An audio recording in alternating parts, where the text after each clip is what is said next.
Hi, everybody. Well, this is day three. So, gotta say, I'm a little draggy today. Had a little bit of a headache, feeling a little tired. So, hopefully, those aren't symptoms. But anyway, I think maybe just hopefully it's just a little bit of lack of sleep. Couple of things to keep in mind. Just got an email today saying we had somebody in the school, another person went out with COVID, and a couple of people were contact traced and sent home. So I'm not sure who those people are. They don't ever tell us that, but I think again our policy is if at any given time we have what is it like 11 people with verified COVID that they'll shut the school down. So far, I don't think we've had any more than two or three. In my case, I would not be considered somebody that had COVID because it's really my daughter that got contact traced. They just want me to stay at home until they find out if she has COVID or not. So I don't think they're counting the people that have been contact traced. They're only counting people that are testing positive. And so far, I don't think we've had any more than two or three. Now, if we get up to 11, that's supposed to kick in a shutdown for a couple of weeks. And so if that happens, then, I've been getting a lot of good feedback from you. The big three things that I'm getting feedback on are maybe doing a scavenger hunt of some sort. I've had a couple of people mention another field trip. And then most of you seem to be really fine with this. I've had a couple that are like, nah, I don't really like it. But almost everybody across the board's been like, okay, this is good. And then I've had a couple like maybe mentioning of projects. So one of the projects, I don't know if you remember doing the if then stories. So I don't know. Maybe we could do if we're out for like 2 weeks. I could have you build a slideshow in cooperation with somebody where we build an if then story on an American history topic. Um, I did get a little bit of feedback on final exam stuff. Brian Westerhouse does not want to take a final exam. Sorry, Brian. I don't think we have a choice. If I had a choice, I would not give you a final exam. But I think that's a requirement by Ivy Tech, and that's something I can check back into. But you're getting the questions for the final exam. I think I'm pretty much settled on this. I've just been extremely impressed with your slideshows. And there's sometimes that I question, like, wow, is this really an AP history class? There's a lot of goofiness that goes on, and I'm fully participate in that goofiness. But then I get your work, like this kind of work, and I read through it and I go over these topics, and I'm like, wow, these kids really do quality work. And I just don't think sometimes maybe you guys don't hear that enough. And when I compare what you do to classes that are not college bound classes, there's just a mark a marked difference. So well done on these slideshows. Very, very impressed so far across the board. I'm seeing A's here. I haven't graded them yet. I'm just having fun going through them and reading them. If I do get back on Thursday, you guys get to take this over. So for those of you that I don't get to, I'm sorry. I'd like to present all of them on Loom, but I think we need to get some of you up on the stage. So anyway, with that said, here's Hannah Cosgrace. So let's get to it. I'm going to make this one a little bit shorter today because just because I know that it's Vikes tomorrow, and Vikes is what, only a 40-minute class. So I'm going to try and keep this under 30 minutes anyway, and then get this pushed out to you. So this is reform in education, and I will say that maybe studying the history of education. Some topics in history you're like, is that really that important, or is that's kind of a boring topic? But I will say this: just think about it in modern times. We had the 1619 project, which was a project that some schools were adopting that took an African American perspective. And so, if we just studied American history from the African American perspective, it'd be pretty dark and pretty ugly all the way almost up until the civil rights movement. I mean, you have the Civil War, that'd be a highlight, freedom of slaves, emancipation of slaves. And then again, we have our Martin Luther King moment, where we pass the Civil Rights Act and give everybody what we consider equal opportunity. Now, do they have equal opportunity? I don't know, but at least we're not a segregated society anymore. And so, going with a 1619 project is it's definitely going to have more of a negative spin on American history, and maybe we deserve that negative spin, but there's that it kind of neglects the good things that happened as well, right? And so, on the flip side of that, you have Trump coming out saying we only want to have a very positive pro perspective of the United States, bringing democracy to the rest of the world, and the founding fathers doing nothing but right things, and that's also inaccurate. I mean, our founding fathers, it's easy to put them up on a pedestal.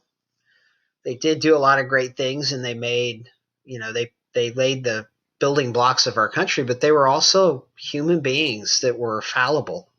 Thomas Jefferson sleeping with his wife's half sister, who was an African American slave, or many of the early founding fathers executing orders to remove Indians from Native American land. So I mean, I think we have to be careful with both of those aspects, and that's why I think most historians that are not revisionist historian and does something like try to make Hitler look good.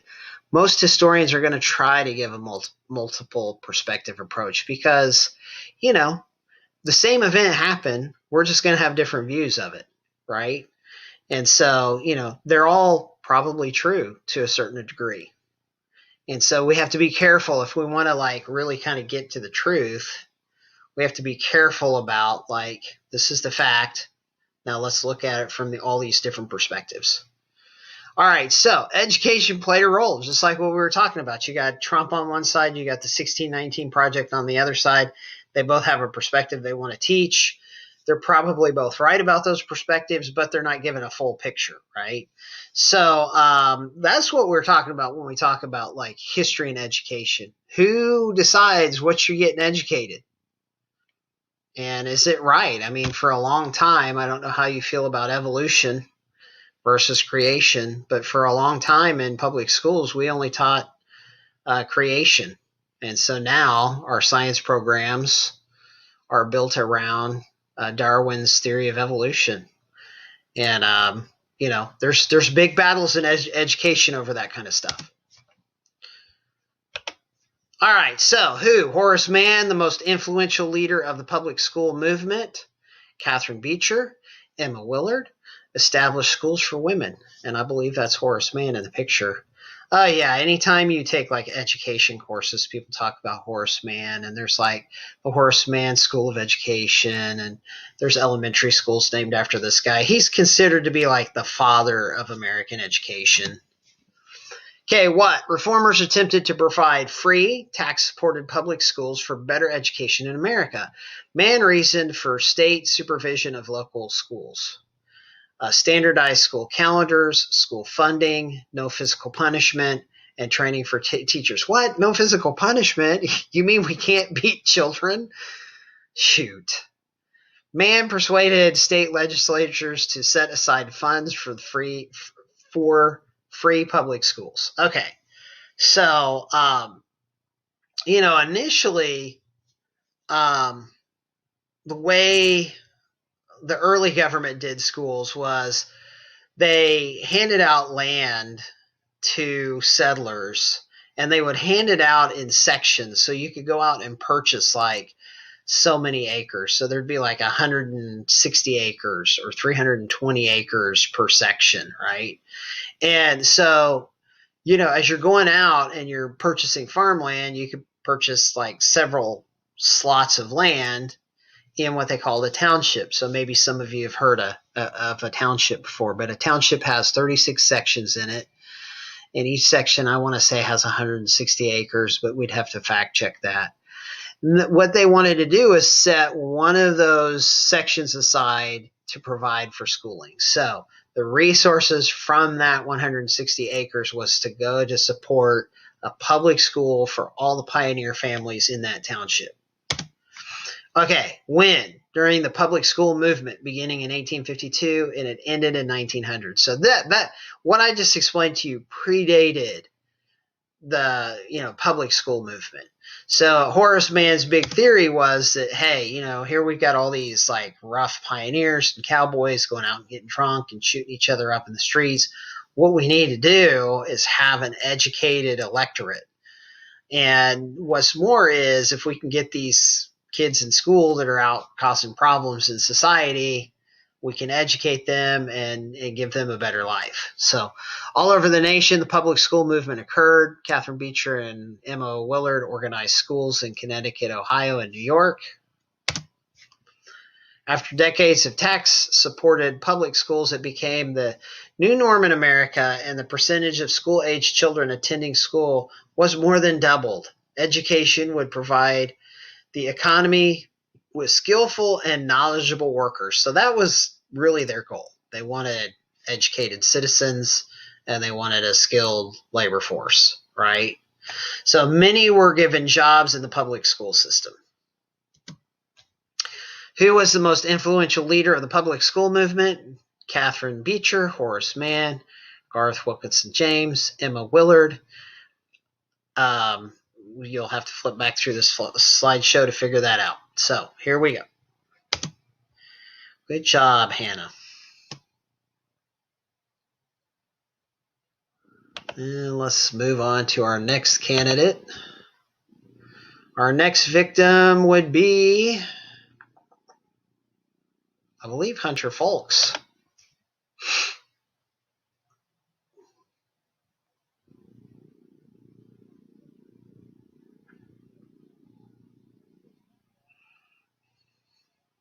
Okay, Hunter Folks' section is going to be on Frederick Douglass speaking out. So I just want to say, for the record, we haven't been doing this necessarily in the timeline of the book. I'm trying to do it in the timeline, but as some of you get in your slideshows late, I'm trying to get back to those slideshows. So really, we're kind of in the section where we're talking about abolition. And abolition just means the abolishment of slaves. So you were either an abolitionist, you kind of believed in that, or you didn't. And that's where we start to see like fractures and dividing lines in American history that leads us up to the Civil War. So anyway, one of the biggest voices of abolition was Frederick Douglass. And I'm ashamed to say I don't know like all the details of his life, but I believe he was a free slave that lived in the North and spoke out against slavery to abolitionist groups. So he was a very well-respected, he was an educated man, and abolitionists would come from miles around to listen to him speak, and he used his kind of platform to push the government to free the slaves. Okay, so what he did. Frederick was a slave fighting against slavery. He went around and gave speeches about abolitionist meetings. And there he is. Nice photograph of him. When he made a speech on Independence Day in 1852, so 8 years before the Civil War. Who was Frederick? He was a slave born in Maryland. He escaped to the North around 1838. Then in 1841, he shared his experiences of being a slave.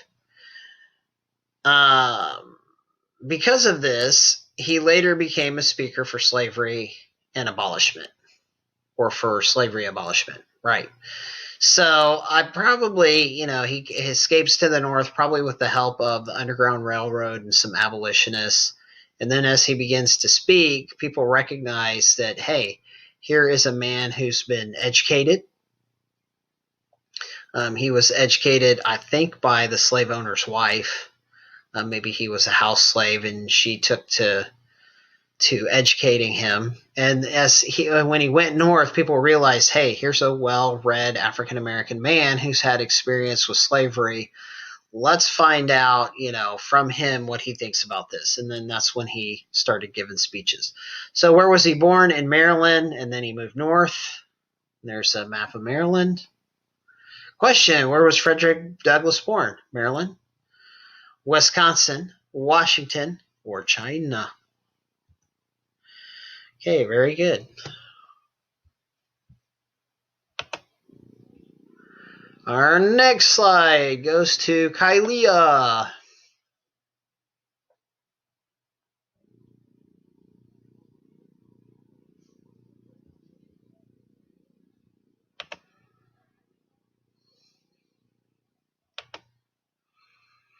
Okay, fight against slavery.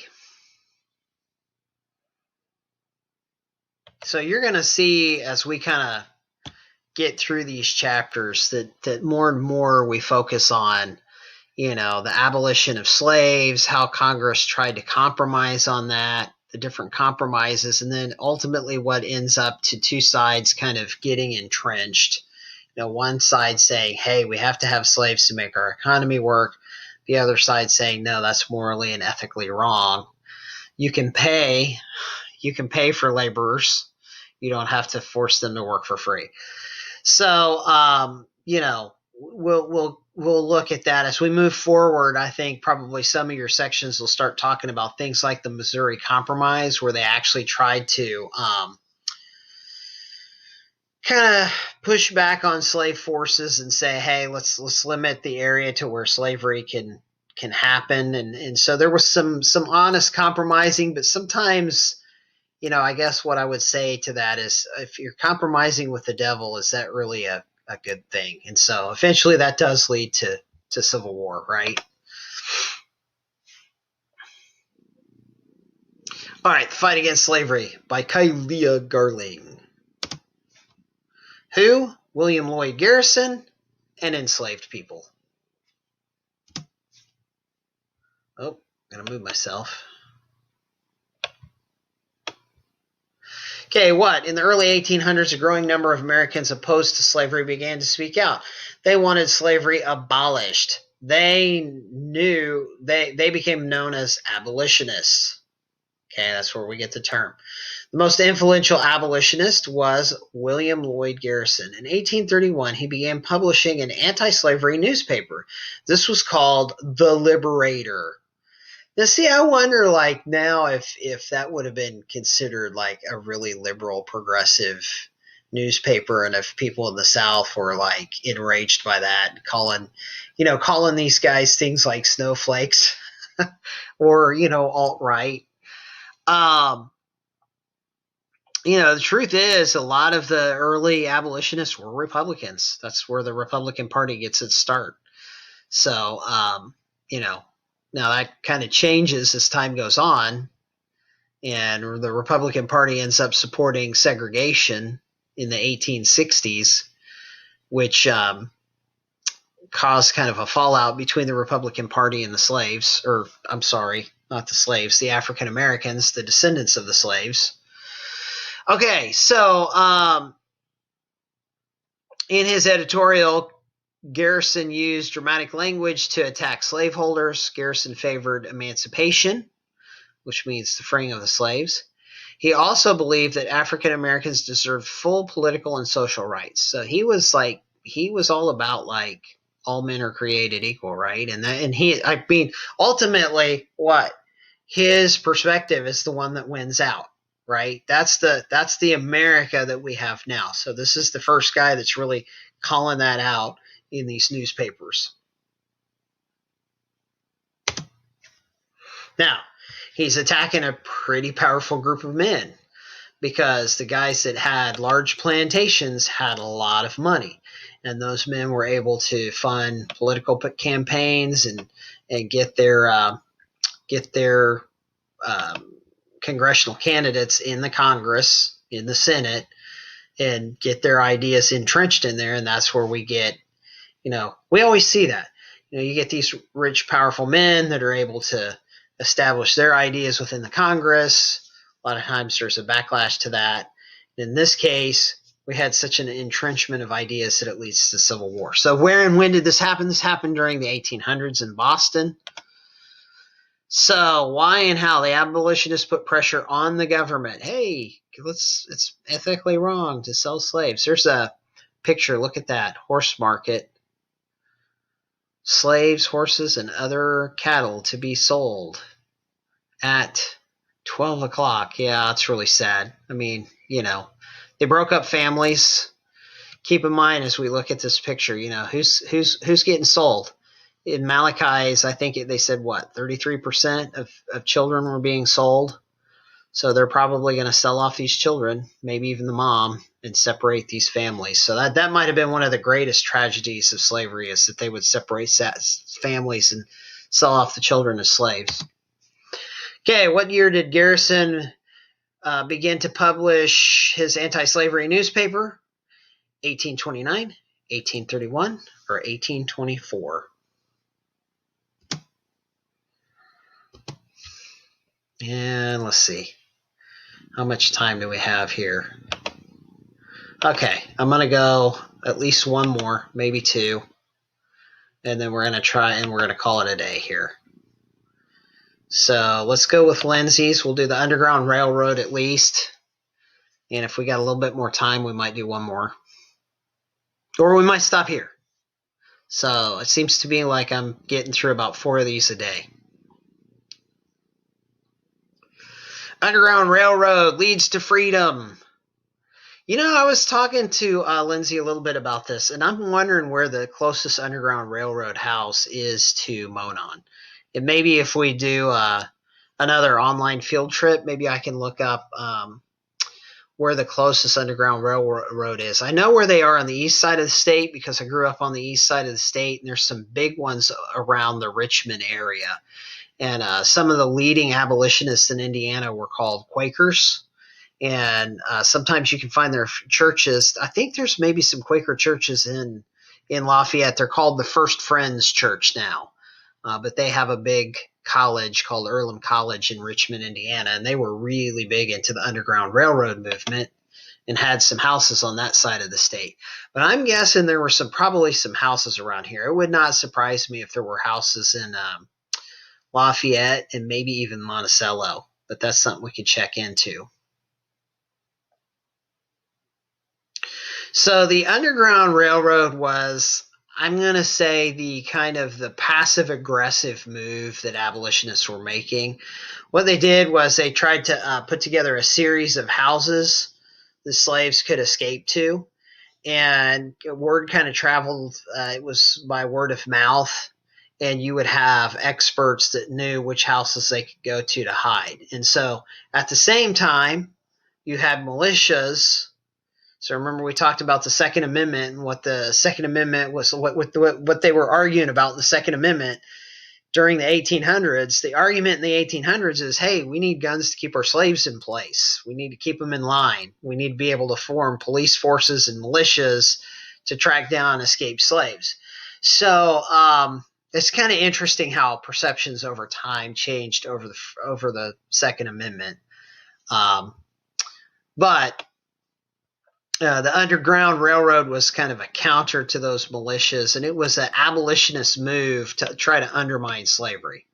So Underground Railroads leads to freedom.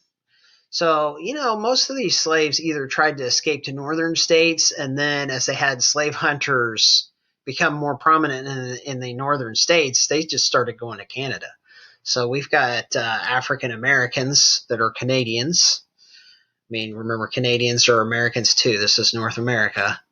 And a lot of their descendants came from just escaping slavery all the way back, dating back to the Revolutionary War, right? But in addition to going back to the Revolutionary War, it happened all the way up to the Civil War. So who enslaved people? Harriet Tubman and Northerners or Northern abolitionists. What? The Underground Railroad helped slaves escape to freedom. It used signs and hiding places. A lot of times the hiding places were just like in people's barns or in their basement or in their attic, right? So Harriet Tubman escaped slavery and helped others to safety. I think the big thing about Harriet Tubman was she escaped herself. And again, I'm not the expert in all these people, but Harriet Tubman escapes, gets to the north, and then decides there's other people back at home, family members that I love that I want to help escape. And so she keeps going back south and leading these people up through the Underground Railroad stations to escape to places up north. And I don't remember how many times she does it, but she does it something like 1 to 2 dozen times. She puts her own life at risk to go back into the South to get more and more slaves. And I think she was solely responsible for helping a couple hundred slaves escape to the north. All right, so here's a really cool map of the Underground Railroad. And look at this. There's an arrow that comes right through here. So maybe, just maybe, Logansport, Monticello, not really sure. We could probably find one. A lot of times they'll make museums out of those old Underground Railroad homes if they're still standing. So when the Underground Railroad was used during the 1800s, where Southerners owned slaves, the Northern people helped to move slaves into the North or to Canada. So homes in the North were used to hide slaves. So, here'd be a home. Maybe they'd hide the slaves up in the attic, provide them with food, clothing, and shelter until they could move on to the next station. Why? Harriet Tubman and Northerners wanted to help other slaves to get freedom because they wanted slavery to end. And there's just a kind of a recreation of slaves escaping through the night. Now, militia groups, bounty hunters, they would go out with dogs on horseback and they would look for, free wandering slaves and try to return those slaves to their owners. Sometimes if they caught them, they'd just take them to a slave market and sell them. So if you couldn't identify who the owner was, you could take them to a market and sell them. And we even had some free African Americans up north who ended up getting captured by mistake and sold in slave markets. Okay, so what was the Underground Railroad used for? To steal from the South, to help slaves escape to freedom, to make money, all of the above. Okay, I think I'm going to end it here today. Once again, we got 4 slides in, and I'm just going to cut it short because I know that you guys have a Vikes Day tomorrow. So I'm going to get these questions embedded in this maybe a little bit later and get this pushed out to you. And then I'm hoping I can be back on Thursday. So this is your Wednesday video. We'll just see. I don't know how it's going to go. So keep up the good work. Please feel free to shoot me an email if you've got any good ideas. I kind of like the idea of some kind of an online project. I like the idea of doing a field trip. And as we move into next quarter, I think I want to do something online for you. Andrew Ball, I want to say, maybe said something. I can't remember who said it.